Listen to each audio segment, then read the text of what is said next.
కనీసం మీతో ఒక్క మాట కూడా చెప్పకుండా ఇంటికి వెళ్ళిపోయాడంటే అతనికి మనశ్శాంతి ఇంటి దగ్గరుంది, అంటే సావిత్రి దగ్గర దొరుకుతుంది.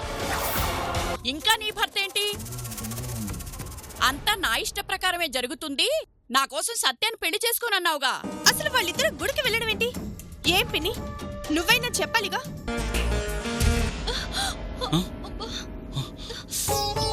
ఏదో పెద్ద డాక్టర్లా చెప్తున్నావు. పద హాస్పిటల్కి వెళ్దాం.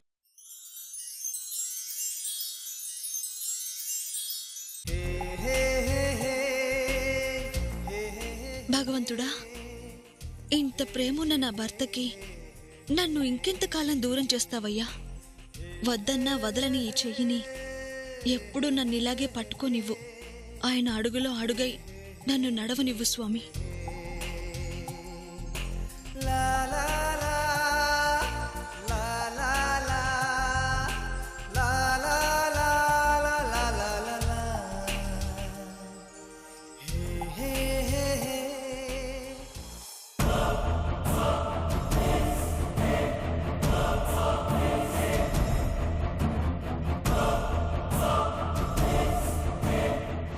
ఏంటే బతివిలాడే కొద్దీ రెచ్చిపోతున్నావు? అసలు నిజాలన్నీ బయట పెట్టానంటే ఇప్పుడే కాదు, ఎప్పటికీ నీ పెళ్లి జరగదు.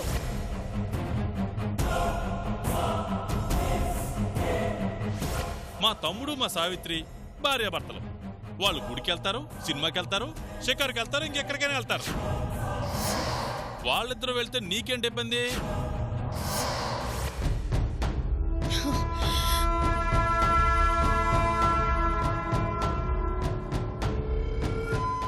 మీ ఇంట్లో జరుగుతున్న విషయాల్ని బట్టి, సత్య ప్రవర్తనని బట్టి చూస్తే సత్య మనసు మళ్లీ సావిత్రి వైపు మళ్లుతున్నట్టుంది. జరిగేది చూస్తుంటే పరిస్థితి నా చెయ్యి దాటిపోతున్నట్లనిపిస్తోంది. పిన్ని కూడా మారిపోయింది. వీళ్ళందరూ సత్యతో నా పెళ్లికి అడ్డం అవుతారా? అసలు సత్యతో నా పెళ్లి జరుగుతుందా? ఛా, వీళ్ళకి భయపడి నా పెళ్లి జరుగుతుందా అనుకోవడమేంటి? జరగాలి, జరిగేలా చేసుకుంటాను. ఇద్దరూ కలిసి గుడికెళ్తారా? చెప్తాను.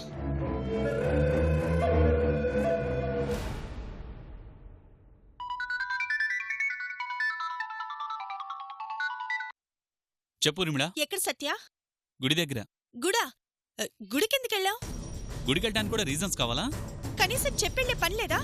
ఏ, అన్నిటికీ నీ పర్మిషన్ తీసుకోవాలా? అలా అని కాదు సత్య, ఆఫీస్ నుంచి బయటికి వెళ్తే చెప్తావు కదా. కనీసం చెప్పకుండా వెళ్ళావేంటి అన్నాను, అంతే.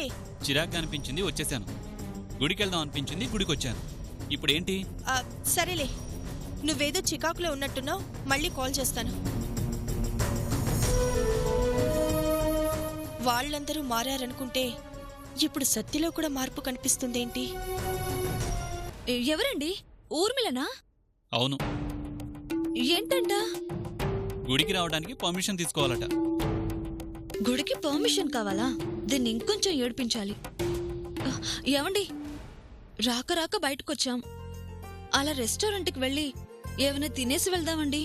చేతికి దెబ్బ తగిలింది కదా, ముందు హాస్పిటల్కి వెళ్దాం. అయ్యో, ఇది చాలా చిన్న దెబ్బండి. ఏం కాదండి, ముందు రెస్టారెంట్కి వెళ్దామండి. అది కాదు సావిత్రి. చెప్పాను కదండి, పసుపు రాస్తే తగ్గిపోతుంది. రెస్టారెంట్కి వెళ్దామండి ప్లీజ్. సరే కూర్చో.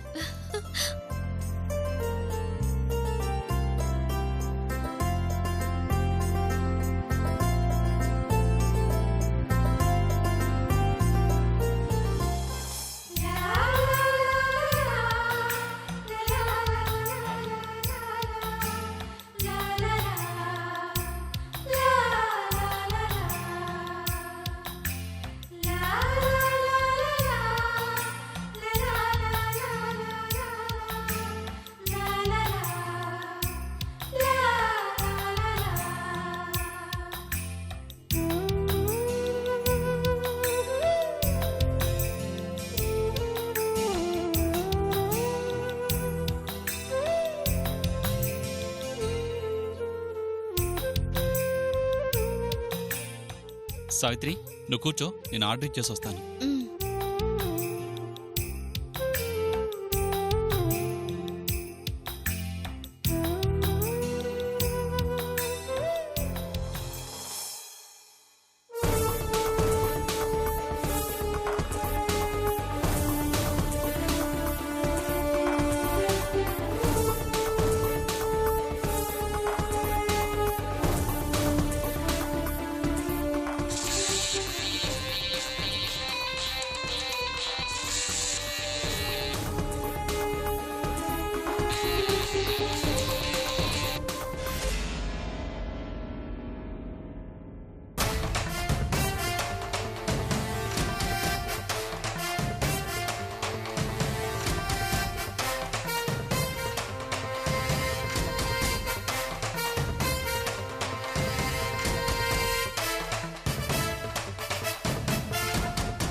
సత్య ఫోన్ నుండి మిస్డ్ కాల్సా?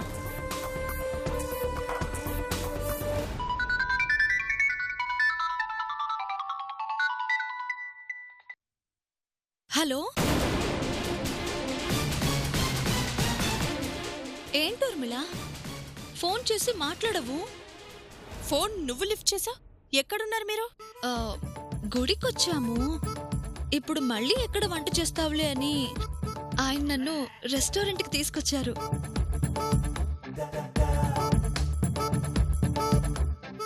అయ్యయ్యో, ఏంటండి మీరన్నీ నాకే పెడుతున్నారు? అబ్బా, ఈ చికెన్ మీరు వేసుకోండి. రొయ్యల వేపుడు నాకిష్టమని బాగానే గుర్తుపెట్టుకున్నారే. అబ్బా చాలండి, చాలు చాలు చాలు.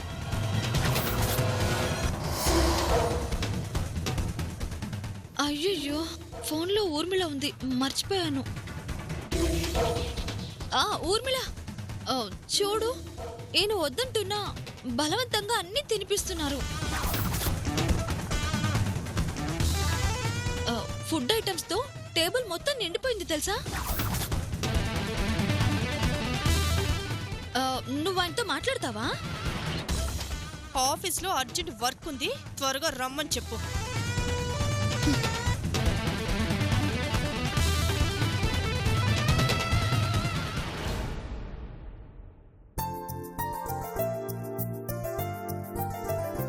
ఆర్డర్ ఇచ్చాను, 10 మినిట్స్లో వస్తుంది. ఆ, ఆ, ఊర్మిళ ఫోన్ చేసిందండి. ఏంటటా? ఆఫీస్లో ఏదో ఇంపార్టెంట్ వర్క్ ఉందట. ఏం వర్కో ఏంటో. ఆర్డర్ క్యాన్సిల్ చేసేయండి, వెళ్ళిపోదాం. అవసరం లేదు, ఆఫీసులో వర్క్ ఎప్పుడూ ఉండేదే. నిదానంగా తినేసే వెళ్దాం. ఆ, ఊర్మిళ ఏమనుకుంటుందో ఏమోనండి. తనేమనుకుంటుందో ఏమో అని నువ్వు అనుకోవాల్సిన అవసరం లేదు. రిలాక్స్డ్గా ఉండు.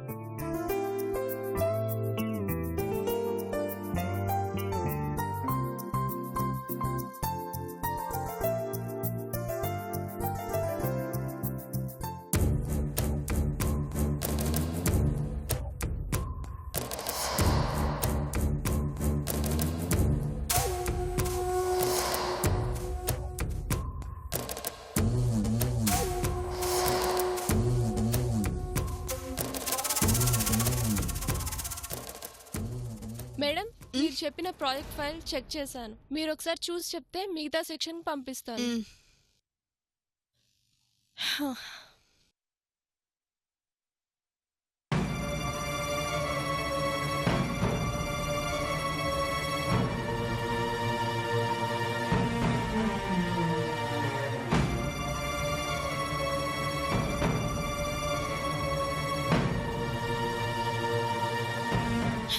ఏంటిది?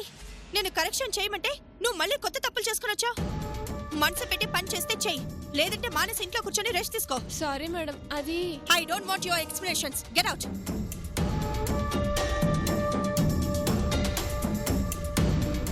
ఏంటి మేడం, ఈరోజు చాలా కోపంగా ఉన్నారు? ఎవరి పని వాళ్ళు కరెక్ట్ గా చేస్తే నేను కోప్పడాల్సిన అవసరం ఏముంది? నువ్వేంటి చెక్ డిపాజిట్ చేయమని నేను చెప్పాను, ఇంతవరకు చేయలేదేంటి? అంటే మేడం, అది నీ సంజాయిషులు నాకు అవసరం లేదు. అసలు నువ్వు హలో,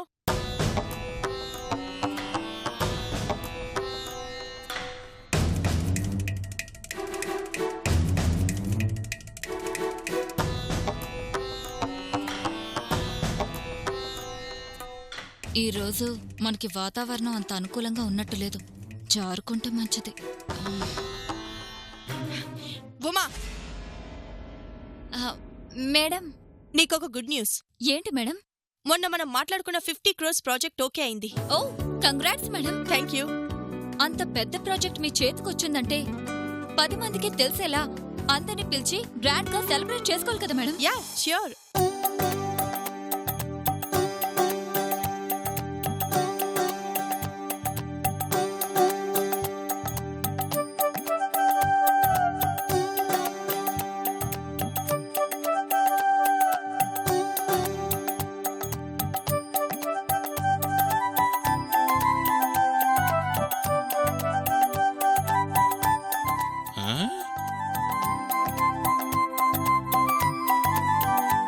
ఏదో కొత్త రకం తిండిని చూసినట్టు అలా నోరెళ్ళు పెట్టి చూస్తుందేంటబ్బా?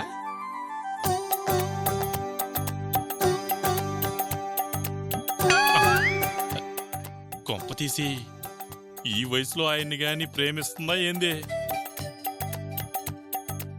ఏందత్తా అంత ఇష్టంగా ప్రేమగా చూస్తున్నా? మనం ఇష్టపడినంత మాత్రాన ఇష్టాలన్నీ జరుగుతాయి అల్లుడు. ఈ వయసులో ఇష్టపడ్డం ఏంటత్తా? ఇష్టపడాల్సింది ఈ వయసులోనేగా. కష్టం కదత్తా. ఈ అత్త కోసం ఆ మాత్రం కష్టపడలేవా? బొంబాయి పోతే కదా దొరకడు కదత్తా. దొరకడేంటి? కుర్చీల్లో కూడా ఆడా మగ ఉంటాయా? కుర్చీయా? నువ్వు చూసేది మాట్లాడేది కుర్చీ గురించా? మరి దేని గురించి అనుకుంటున్నావు? అనుకోవడం ఏదో అనుకున్నాను గానీ ముందా కుర్చీ గురించి చెప్పు. ఆ కుర్చీ భలే బాగుంది కదూ. రేటు కూడా బాగానే ఉంటుంది. ఉంటే ఉందిలే. మనిషి తోసే పని లేదు, ఒకరిపై ఆధారపడాల్సిన అవసరం లేదు. బయట నుండి బాత్రూమ్ దాకా హాయిగా దాంట్లోనే తిరగొచ్చు. ఇదేదో హాయిగా ఉందని ఇలాగే కూర్చున్న చోటు నుంచి కదలకూడదు అనుకుంటున్నావా? 2 రోజుల్లో లేచి నడుస్తానని నాకు తెలుసులే. ఈ 2 రోజులు మాత్రం ఒకరి మీద ఆధారపడ్డం ఎందుకని. బాగుంది కదా అని ఆశపెడితే ఆ తర్వాత బాధపడాల్సి వస్తుంది. దాంట్లో తిరగడానికి బాధే ఉంది. ఇంకో సీన్ చూపిస్తాను, అది చూసాక కూడా నీకు ఆ కుర్చీ కావాలంటే చెప్పు.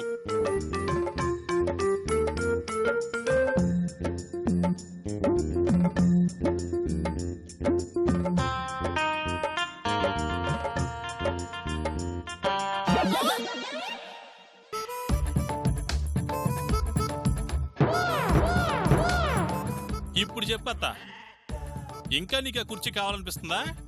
2 రోజుల్లో లేచి తిరిగేదానికి నాకెందుకులే అల్లుడు. లేదు రాత, ఇంత దూరం నువ్వు వాసిపడ్డాక అది కాకపోయినా నీకు తగిన కుర్చీ తెచ్చి నీ కోరిక తీర్చడం అల్లుడుగా నా బాధ్యత. అది నాకు వదిలేయ్.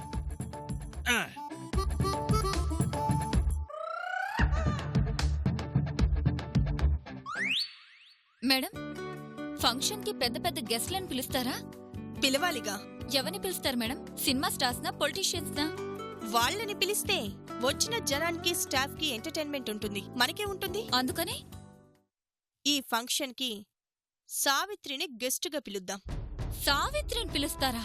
అదేంటి మేడం, అంత మంచి ఫంక్షన్ కి సావిత్రి గెస్ట్ ఏంటి? అదే రావాలి.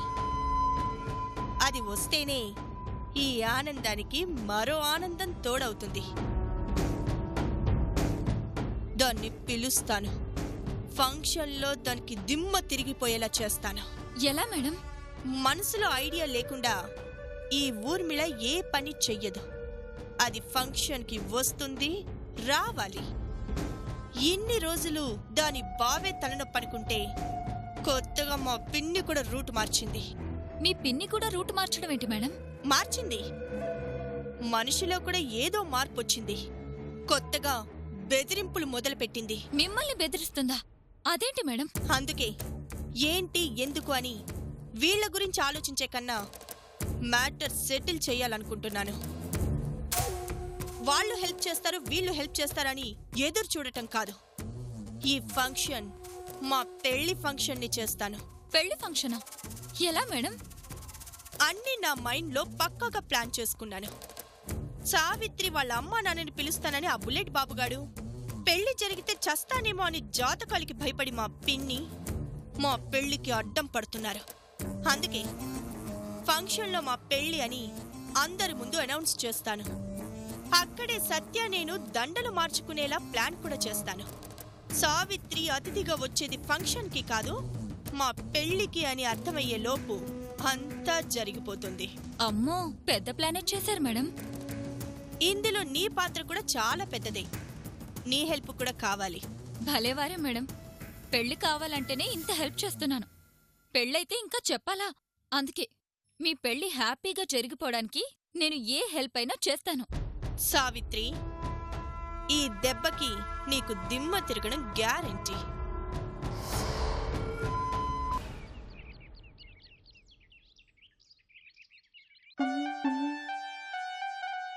అత్తా డా-డా-డా.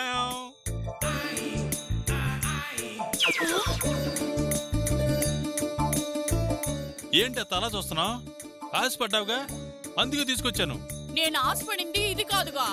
నీ పర్సనాలిటీ సైజ్ కావాలంటే ప్రత్యేకంగా ఆర్డర్ ఇవ్వాలంట, అందుకే తీసుకొచ్చా. రా అత్త. పడతానేమో అల్లుడు. అనుమానమే లేదు. ఆ, ఏంటిది పడతానంటావా? నేనుండగా పండిస్తానా? నువ్వు ఉన్నావనే కదా నా భయం అంతా. అబ్బా గుణిగించాలరా అత్త. దా, లే అమ్మే. ఆ, లే ఏం కాదు నేను పట్టుకుంటా. ఆ, అది అదే అయ్యయ్య. ఆ, అది ఒక్కడుగు ఒక్కడుగు. ఇంకొక అడుగు స్లోగా మెల్లిగా. ఉండబ్బాయ్, భయం వేస్తుంది. ఏం భయం లేదు. కూర్చో అమ్మే నా కాలు. మెల్లిగా.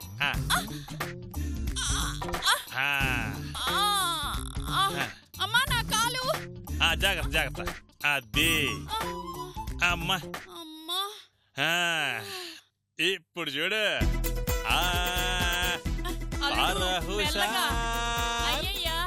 హుషార్ తూర్పమ్మ ఉత్తరమ్మ, ఉత్తరమ్మ దక్షిణమ్మ. హుషార్ హుషార్ హుషార్.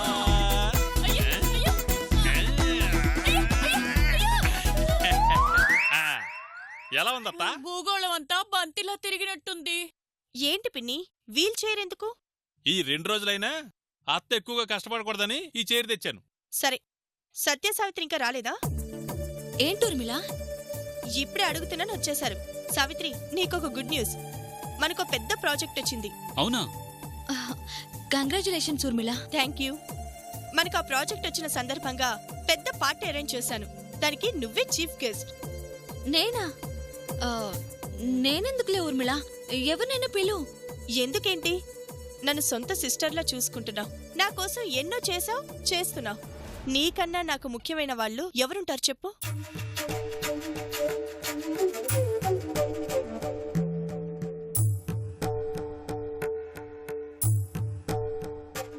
సావిత్రి, నీకంత విలువిచ్చి పిలిచినప్పుడు నువ్వు వెళ్ళకపోతే ఏం బాగుంటుంది? ఇన్ని రోజులకి మంచి మాట చెప్పారు. మంచి వాళ్ళు మంచి మనసుతో చెప్పే మాటలు నాకు బాగా అర్థమవుతాయి. అందుకే అప్పుడప్పుడు అలా చెప్తూ ఉంటాను. మీ బావ కూడా చెప్పారుగా, నువ్వు మిస్ అవ్వకుండా రావాలి. అలాగే ఊర్మిళ. Thank you. నువ్వొస్తే నా పార్టీ సక్సెస్ అయినట్టే.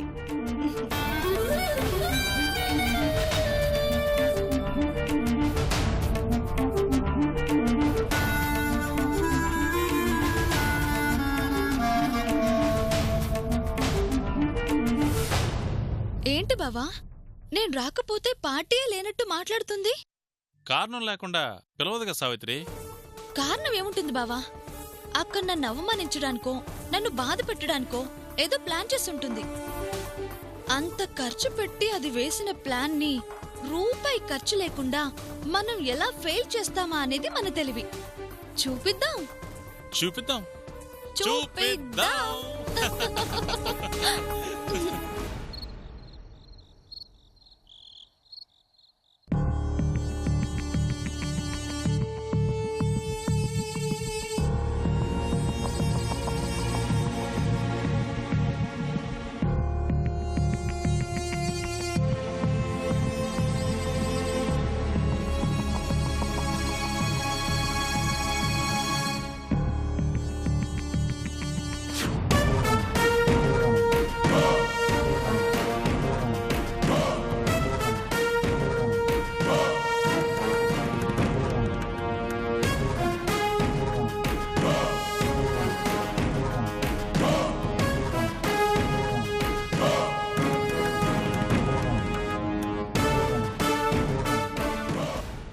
ఊర్మిళ, ఏంటలా ఉన్నావు?